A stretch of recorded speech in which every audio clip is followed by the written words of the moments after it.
So আপু 19 তারিখে আপনার ফ্লাইট, নার্ভাস হওয়ার কোনো কারণ নেই।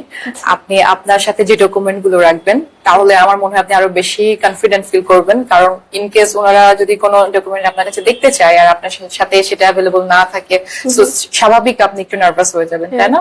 সো যতগুলো ডকুমেন্ট আমরা ভিসা অ্যাপ্লিকেশনে করেছি, আমার সাজেশন থাকবে আপনি সবগুলো আপনার সাথে রাখবেন, তাহলে উনি যেন যে কোনোটা দেখতে চাইলে আপনি ইনস্ট্যান্ট দেখাতে পারেন। এছাড়া আপনার সাথে রাখবেন আপনার পাসপোর্ট, আপনার ই ভিসা কপি, আপনার শেয়ার কোড, এবং যেগুলো আগেই বললাম আপনার bank solvency certificate, bank statement, IELTS certificate, আপনার এডুকেশনাল যে ব্যাকগ্রাউন্ড লাস্ট যে সার্টিফিকেট এন্ড ট্রান্সক্রিপ্ট এগুলো সবকিছু আপনার সাথে রাখবেন।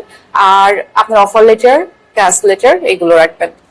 আর আপনাকে যদি প্রশ্ন করে আপনার ইউকে যাওয়ার পারপাস কি, আপনি তো স্টুডেন্ট হিসেবে যাচ্ছেন, আপনি এটা খুব কনফিডেন্টলি উত্তর দিবেন, কারণ আপনি কনফিডেন্ট না থাকলে ওনারা আপনাকে আরো বেশি প্রশ্ন করবে, আরো বেশি নার্ভাস করার চেষ্টা করবে, যে আসলে আপনার ইন্টেনশনটা কি সেটা বের করার চেষ্টা করবে। সো আমার সাজেশন হবে যে কনফিডেন্ট থাকবেন।